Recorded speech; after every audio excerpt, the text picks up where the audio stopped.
సభ వేదిక మీద ఉన్న పెద్దలందరికీ నా నమస్కారం. నాకంటే ముందు చాలామంది పెద్దలు మాట్లాడినారు, చాలా విషయాలు చెప్పినారు. నాకు పృథ్వీ మంచి మిత్రుడు, కానీ ఆయన కంటే ముందు వారి తండ్రి గారు నాకు బాగా తెలుసు. నేను 9వ తరగతి విద్యార్థిగా ఉన్నప్పుడు ముచ్చర్ల సత్యనారాయణ గారు అప్పటి తెలంగాణ ఉద్యమంలో ఉన్నారు. నేను 9వ తరగతి విద్యార్థిగా 1969 ఉద్యమం చూసినాను. పెద్దగా అర్థమయ్యేది కాదు. నాన్ ముల్కీ అంటే ఏంది, తెలంగాణ రాష్ట్రం ఎందుకు కావాలి, ఇట్లాంటి విషయాలు పెద్దగా అర్థమయ్యేవి కాదు. అయితే 69 ఉద్యమాన్ని నీట ముంచిన సమయానికి నాకు కొంచెం తెలివిడి వచ్చింది. ఇంటర్మీడియట్ చదువుతూ ఉన్నాను. అప్పుడు ముచ్చర్ల సత్యనారాయణ గారు జై తెలంగాణ అనే ఒక పత్రిక ప్రారంభించినారు. ఆ పత్రిక ప్రారంభించడానికి ముందు, ఆ పత్రిక ప్రారంభానికి ఒక పత్రిక ప్రారంభించాలి అని అనుకున్న వాళ్ళందరూ కూడా అయ్యో ఉద్యమం మళ్ళీ నట్టేట మునిగిందే, మళ్ళీ ఉద్యమం ఎట్లా లేవాలి, మళ్ళీ ఇంతటి ఉద్యమం వస్తుందా, ఎట్లా రావాలి అని ఆందోళన చెందుతున్న వాళ్ళంతా. మాది వరంగల్, ముచ్చర్ల సత్యనారాయణ గారిది కూడా వరంగలే. మా ఇంట్లోనే సమావేశాలు జరిగేవి. దేవులపల్లి ప్రభాకర్ రావు గారు, అప్పుడు తెలంగాణ ఎన్జిఓల సంఘం నాయకుడిగా ఉన్న నెల్లూట్ల జగన్మోహన్ రావు, ముచ్చర్ల సత్యనారాయణ గారు, ఇట్లా మరికొంతమంది సుదీర్ఘంగా గంటల తరబడి, బహుశా 20-30 ఛాయలు తాగి, అలవాటు ఉన్న వాళ్ళు ఒక 4-5 డబ్బాలు సిగరెట్లు తాగి ఒక 7-8 గంటలు కూర్చొని మాట్లాడుకొని వెళ్ళిపోయేవాళ్ళు. అదంతా వింటూ ఉండేవాడిని నేను. అప్పటికి ఇంకా పిల్లగానే. చివరికి వాళ్ళు జై తెలంగాణ పత్రిక ప్రారంభించాలనుకున్నప్పుడు చెన్నారెడ్డి గారికి చాలా అత్యంత సన్నిహితుడైన ఎస్ వెంకటరామరెడ్డి గారి సోదరుడికి నారాయణగూడలో ఒక ప్రెస్ ఉండేది, సాహితీ ప్రింటర్స్ అని. ఆ సాహితీ ప్రింటర్స్లో జై తెలంగాణ పత్రిక ప్రింట్ చేయడానికి ఆయన అంగీకరించినారు. ముచ్చర్ల సత్యనారాయణ గారు ఆర్థిక భారాన్ని తన మీద వేసుకున్నారు. ఎడిటోరియల్ బాధ్యతలు ప్రభాకర్ రావు గారు చూసేవారు. తెలంగాణ ఎన్జిఓల సంఘం నాయకుడిగా ఉన్న నెల్లూట్ల జగన్మోహన్ రావు ఉద్యమానికి సంబంధించిన విషయాలు, వార్తలు, ఆయన ఒక కాలం కూడా రాసేవాడు, కాకతమ్మ కబుర్లు అని. నేను ఆ పత్రికలో ప్రూఫ్ రీడింగ్ చేసేవాడిని. అప్పటికి ప్రూఫ్ రీడింగ్ అని తెలియదు నాకు, అసలు జర్నలిజం గురించి తెలియదు. నేను వాళ్ళు ఇక్కడికి వచ్చి పృథ్వీ పిలిస్తే వచ్చి మాట్లాడడానికి కారణం ఏంటంటే, నాకు జర్నలిజంతో పరిచయం చేసిన వారు ముచ్చర్ల సత్యనారాయణ గారు. అప్పటివరకు జర్నలిజం అంటే తెలియదు నాకు. మా తండ్రులు, మా కుటుంబంలోని అందరూ, మా పెద్దనాయన దేవులపల్లి రామానుజరావు గారు శోభ అనే పత్రిక నడిపినాడు వరంగల్లో. కాకతీయ పత్రిక పాములపర్తి సదాశివరావు గారు, పివి నరసింహరావు గారు నడిపిన కాకతీయ పత్రికలో మా నాయనలు, మా పెద్దనాయనలు వీళ్ళంతా అసోసియేటే ఉన్నా కూడా అప్పటికి ఇంకా నేను చిన్నపిల్లవాడిని, నాకు జర్నలిజం గురించి తెలియదు. ముచ్చర్ల సత్యనారాయణ గారి కారణంగానే నాకు జర్నలిజం గురించి తెలిసింది. ఆ తర్వాత కాలంలో నేను జర్నలిజాన్నే నా వృత్తిగా ఎంచుకున్నాను. ఇవాళకి 50 సంవత్సరాలైంది నేను వృత్తిలోకి వచ్చి. కాబట్టి తప్పనిసరిగా ముచ్చర్ల సత్యనారాయణ గారిని నేను జ్ఞాపకం చేసుకోవాల్సిందే. ప్రూఫ్ రీడింగే కాదు, అప్పట్లో ఏమిటి అంటే, నిజానికి తర్వాత కాలంలో ఇప్పుడు మనం తెలంగాణ గురించి మాట్లాడుకుంటే ఆనాడు ఉన్నంత నిర్బంధం లేదు. ఆనాడు తెలంగాణ గురించి మాట్లాడితేనే చాలా అదొక నేరంగా పరిగణిస్తున్న రోజులు. 69 ఉద్యమం అయిపోయిన తర్వాత తెలంగాణ గురించి మాట్లాడడానికి భయపడే పరిస్థితి.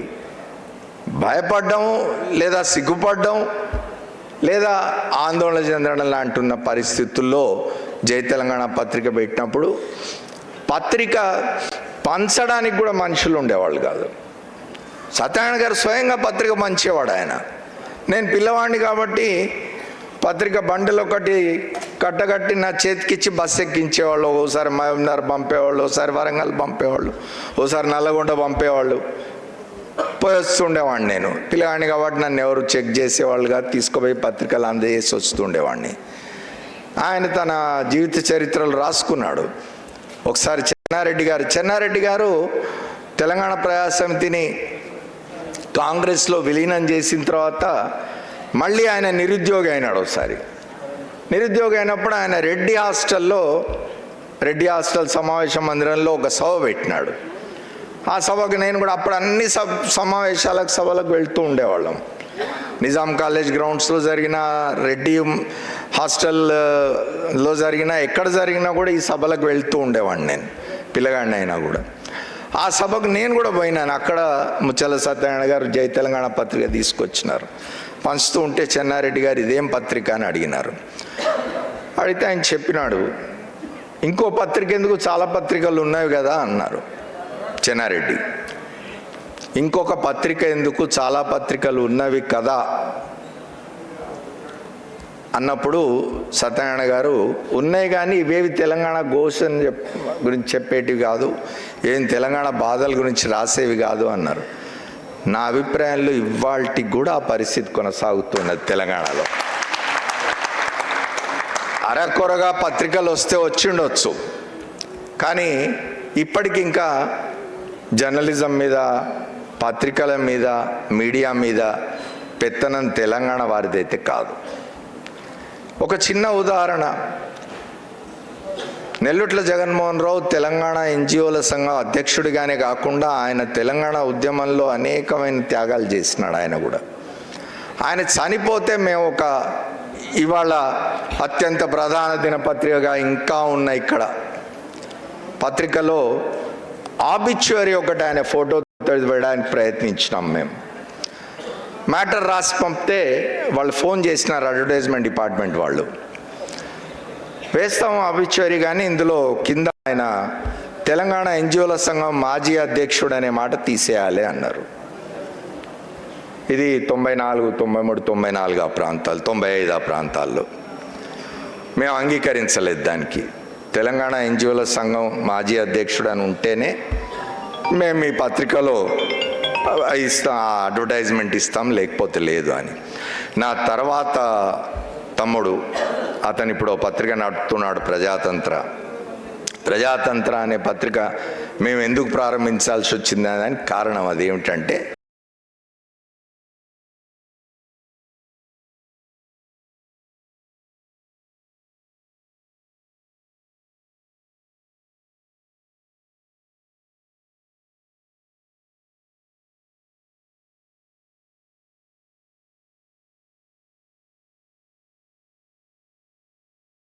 దానికి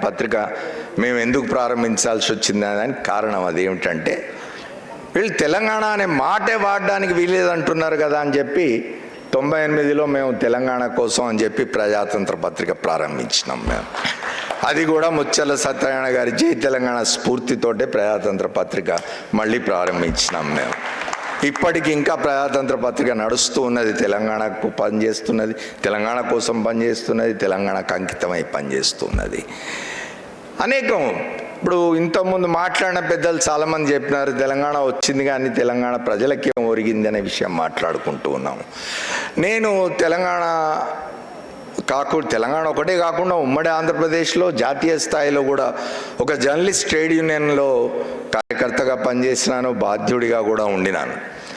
తెలంగాణ ఉద్యమం చంద్రశేఖరరావు గారు తెలంగాణ రాష్ట్ర సమితి ప్రారంభించి తెలంగాణ ఉద్యమం ప్రారంభించిన తర్వాత పీక్లో ఉన్న సమయంలో చంద్రశేఖరరావు గారు ఒక బహిరంగ సభ కాదు, జర్నలిస్టులకు సంబంధించిన ఒక సభలో చెప్పినాడు ఏమిటంటే, ఆ ఆంధ్రప్రదేశ్ వర్కింగ్ జర్నలిస్టుల యూనియన్ అన్నది దాన్ని చీల్చి మీరు తెలంగాణ కోసం ఒక జర్నలిస్ట్ సంఘం పెట్టుకోండి, నేను మీకు ఎంత డబ్బు కావాలంటే అంత డబ్బు ఇస్తానని బహిరంగంగా ప్రకటన చేసినప్పుడు నేను ఆ రోజున అనుకోకుండా మహబూబ్నగర్లో మా యూనియన్ జిల్లా మహాసభ జరుగుతుంటే నేను అక్కడికి రాష్ట్ర అధ్యక్షుడిగా వెళ్ళినాను.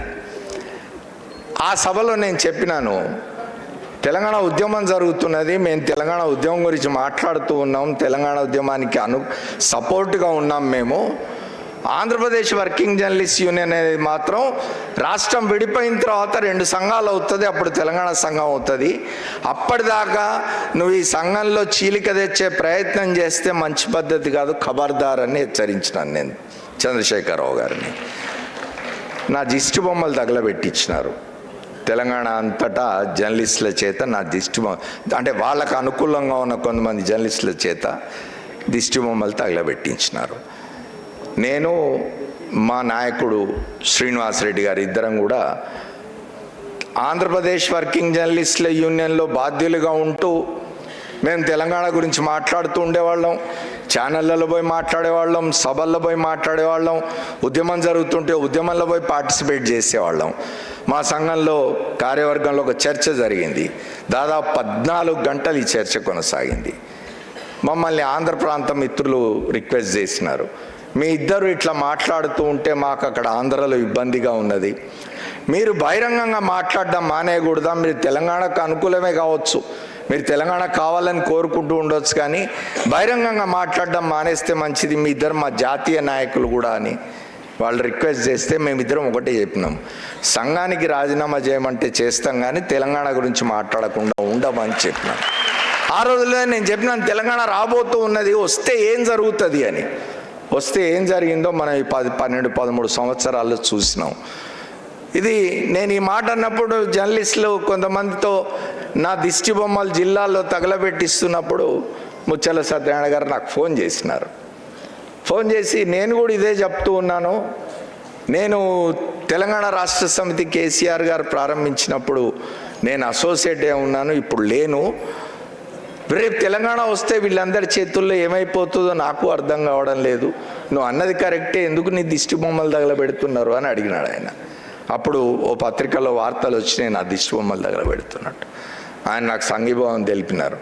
ఇవాళ ఆయనను జ్ఞాపకం చేసుకోవడానికి వచ్చినాను ముచ్చల సత్యనారాయణ గారిని. ఆయన ఏ తెలంగాణ అయితే కోరుకున్నాడో, ఈ తెలంగాణ ఎట్లుండాలనుకున్నాడో, ఈ తెలంగాణలో ప్రజలు ఎట్లా ఉండాలనుకున్నాడో, ప్రజలకు ఏం జరగాలనుకున్నాడో అది జరిగేదాకా అవిశ్రాంతంగా ఇట్లాంటివి కొనసాగాల్సిందే పోరాటాలు, ఉద్యమాలు. Thank you.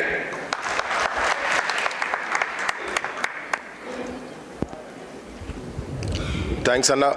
తప్పకుండా ఆ లైన్లో మేము పనిచేస్తాం. తెలంగాణ యువతరం అంతా ఈ వేదిక మీద ఉన్నటువంటి వాళ్ళ స్ఫూర్తి తీసుకొని మీ మాటల్లో ఉన్నటువంటి లోతైన ఆలోచనలు మా గుండెల నింపుకొని బరాబర్ పోతాం, పల్లెలకు తీసుకుపోతామని చెప్తూ ఇప్పుడు నేను మా వరంగల్ సీనన్న దాన్న ఒక్కసారి సీనన్న చాలామంది ఉన్నారు, మా యోచన ఉన్నారు, ఇక్కడ దారా దేవేందర్ ఉన్నారు, ఉద్దండులు ఉన్నారు, మర్చిపోయినా మా మిఠపల్లి సురేందర్ వేదిక మీదకి రావాలి. మిఠపల్లి సురేందర్ దా సరే ఆఖరికి మాట్లాడతారట, ఆఖరికి వస్తారట. సీనన్న ఏడి దా తొందరగా. గిద్దె రామ్ నర్సు, మా రామంచ భరత్ కూడా చాలా దూరంకి వెళ్ళి వచ్చిర్రు, వాళ్ళందరి ఉన్నాయి ఇంకా